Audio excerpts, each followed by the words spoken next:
ನಮಸ್ಕಾರ ಸ್ನೇಹಿತರೆ, ನಾಳೆ ಡಿಸೆಂಬರ್ 24 ಬುಧವಾರ, ನಾಳೆಯಿಂದ 79 ವರ್ಷ ಈ 8 ರಾಶಿಯವರಿಗೆ ಸೋಲು ಅನ್ನೋದೇ ಇರೋದಿಲ್ಲ. ಹಣದ ಸುರಿಮಳೆಯೇ ಸುರಿಯುತ್ತೆ. ಕುಬೇರ ದೇವರ ಕೃಪಾಶೀರ್ವಾದ ನಿಮ್ಮ ಮೇಲೆ ಇರಲಿದೆ. ಹಾಗಾದ್ರೆ ಅದೃಷ್ಟವಂತ ರಾಶಿಗಳು ಯಾವುವು, ಅವುಗಳಿಗೇನೆಲ್ಲ ಲಾಭ ಸಿಗುತ್ತೆ ನೋಡೋಣ.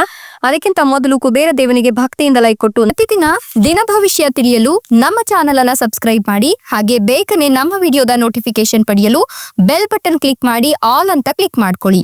ಇನ್ನು ನಿಮ್ಮ ಜೀವನದ ಸಕಲ ಸಮಸ್ಯೆಗಳಾದಂತಹ ಸತಿಪತಿ ಕಲಹ, ಬೀಟ್ಕಲಿ ಮೋಸ, ಭೂಮಿ ವಿಚಾರ, ಕೋರ್ಟ್ ಕೇಸ್, ವ್ಯಾಪಾರ, ಹಣಕಾಸಿನ ತೊಂದರೆ, ಸಾಲಬಾಧೆ, ಸ್ತ್ರೀಯರ ಗುಪ್ತ ಸಮಸ್ಯೆ, ಹೀಗೆ ಹಲವಾರು ಸಮಸ್ಯೆಗಳಿಗೆ ಶಾಶ್ವತ ಪರಿಹಾರ ಮಾಡಿಕೊಡ್ತಾರೆ. ಡಿಸ್ಪ್ಲೇ ಮೇಲೆ ಕಾಣ್ತಕ್ಕಂಥ ಗುರೂಜಿ ನಂಬರ್ಗೆ ಒಮ್ಮೆ ಕರೆ ಮಾಡಿ ನೋಡಿ. ನಾಳಿನ ಡಿಸೆಂಬರ್ 24 ಬುಧವಾರದಿಂದ ಮುಂದಿನ 79 ವರ್ಷ ಈ 8 ರಾಶಿಯವರಿಗೆ ಸೋಲು ಅನ್ನೋದೇ ಇರೋದಿಲ್ಲ.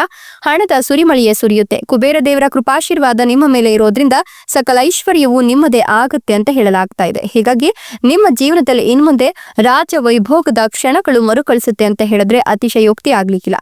ಹೀಗಾಗಿ ನಿಮ್ಮ ಜೀವನದಲ್ಲಿನ ಸರ್ವ ಸಮಸ್ಯೆಗಳಿಗೂ ಈಗ ಮುಕ್ತಿ ಸಿಗುವ ಸಾಧ್ಯತೆ ಇದ್ದು ಧೈರ್ಯ ದ್ವಿಗುಣಗೊಳ್ಳುತ್ತೆ. ನಿಮ್ಮ ಆತ್ಮವಿಶ್ವಾಸ ಹೆಚ್ಚಿಗೆ ಆಗತ್ತೆ. ಯಾವುದೇ ಕಠಿಣ ಪರಿಸ್ಥಿತಿನ ಸುಲಭವಾಗಿ ನಿವಾರಿಸಿಕೊಳ್ತೀರಾ.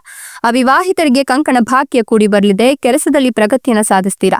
ಕೆಲಸ ಮಾಡುವವರಿಗೆ ಬಡ್ತಿಗೆ ಅವಕಾಶಗಳು ಸಿಗ್ತಾ ಹೋಗುತ್ತೆ. ವ್ಯವಹಾರದಲ್ಲಿ ಅಧಿಕ ಆದಾಯ ಹರಿದು ಬರುತ್ತೆ. ಹಣ ಹಲವು ಮಾರ್ಗಗಳಿಂದ ನಿಮ್ಮ ಕೈ ಸೇರುತ್ತೆ. ದೈಹಿಕ ಆಯಾಸವನ್ನ ಉಂಟು ಮಾಡಿ ಆರೋಗ್ಯ ಸಮಸ್ಯೆಗಳನ್ನ ಹೆಚ್ಚಿಸ್ಕೊಳ್ಳಕ್ ಹೋಗ್ಬೇಡಿ. ಸಮಯವನ್ನ ವ್ಯರ್ಥ ಮಾಡಕ್ ಹೋಗ್ಬೇಡಿ. ಅನಗತ್ಯ ಪ್ರಯಾಣಗಳನ್ನ ಮಾಡಲೇಬೇಡಿ. ನೀವು ಆರೋಗ್ಯದ ಬಗ್ಗೆ ಸಾಧ್ಯವಾದಷ್ಟು ಜಾಗರೂಕರಾಗಿರಿ. ಇನ್ನು ನಿಮ್ಗೆ ಒಂದಷ್ಟು ಹಣದ ಸಮಸ್ಯೆಗಳನ್ನ ಎದುರಿಸುವ ಸಾಧ್ಯತೆ ಇದ್ರೂ ಕೂಡ ಹಣವನ್ನ ಖರ್ಚು ಮಾಡಬೇಕಾದಾಗ ಸ್ವಲ್ಪ ನಿಗಾ ವಹಿಸಿದ್ರೆ ಯಾವುದೇ ರೀತಿಯ ಸಮಸ್ಯೆಗಳಿಗೂ ಕೂಡ ಕಡಿವಾಣವನ್ನ ಹಾಕಬಹುದು. ಅದ್ಭುತ ಫಲಗಳು ನಿಮ್ಮ ಕೈ ಸೇರುತ್ತೆ. ಕೆಲಸ ಮಾಡೋರಿಗೆ ಉದ್ಯೋಗಗಳನ್ನ ಬದಲಾಯಿಸುವ ಅವಕಾಶಗಳು ಸಿಗುತ್ತೆ.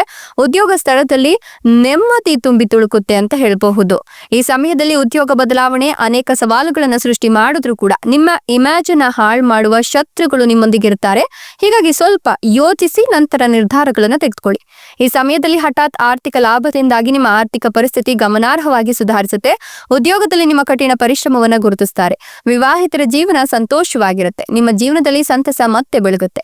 ಹೀಗಾಗಿ ಕುಟುಂಬದೊಂದಿಗೆ ಗುಣಮಟ್ಟದ ಸಮಯವನ್ನು ಕಳೆಯಲು ಸಾಧ್ಯವಾಗುತ್ತೆ.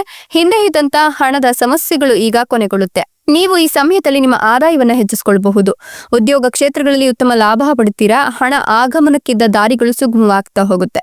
ವೃತ್ತಿಪರ ಏಳಿಗೆಯನ್ನು ನೀವು ಕಾಣ್ತೀರಾ. ಹಿಂದೆ ಇದ್ದ ಸಾಲಗಳನ್ನ ತೀರಿಸೋದ್ರಿಂದ ನೀವು ಹಣ ನಷ್ಟದ ಸಾಧ್ಯತೆಯನ್ನ ಕಡಿಮೆ ಮಾಡಿಕೊಳ್ಬಹುದು. ಇತರರೊಂದಿಗೆ ಮಾತನಾಡ್ತಕ್ಕಂಥ ಸಂದರ್ಭದಲ್ಲಿ ನಿಮ್ಮ ಪದ ಬಳಕೆಯ ಬಗ್ಗೆ ನೀವು ಎಚ್ಚರಿಕೆಯನ್ನು ವಹಿಸಬೇಕಾಗತ್ತೆ. ಈ ಸಮಯದಲ್ಲಿ ನೀವು ಸಾಧ್ಯವಾದಷ್ಟು ಜಾಗರೂಕರಾಗಿದ್ರೆ ಒಳ್ಳೆಯದು. ಇನ್ನು ನಿಮ್ಮ ಕಠಿಣ ಪರಿಶ್ರಮಕ್ಕೆ ಉತ್ತಮ ಫಲಿತಾಂಶಗಳನ್ನು ಪಡೆದುಕೊಳ್ತೀರಾ. ಉದ್ಯಮಿಗಳು ತಮ್ಮ ವ್ಯವಹಾರದಲ್ಲಿ ಭಾರಿ ಲಾಭವನ್ನ ಕಂಡುಕೊಳ್ತಾರೆ. ಹೊಸ ಉದ್ಯೋಗ ಅವಕಾಶಗಳು ನಿಮ್ಮನ್ನ ಹುಡುಕಿಕೊಂಡು ಬರುತ್ತೆ. ತುಂಬಾ ಅನುಕೂಲಕರವಾದಂತಹ ಸಮಯ ಇದಾಗಿದ್ದು ಈ ಅವಧಿಯಲ್ಲಿ ನೀವು ಅನಿರೀಕ್ಷಿತ ಆರ್ಥಿಕ ಲಾಭವನ್ನ ಪಡೆದುಕೊಳ್ತೀರಾ.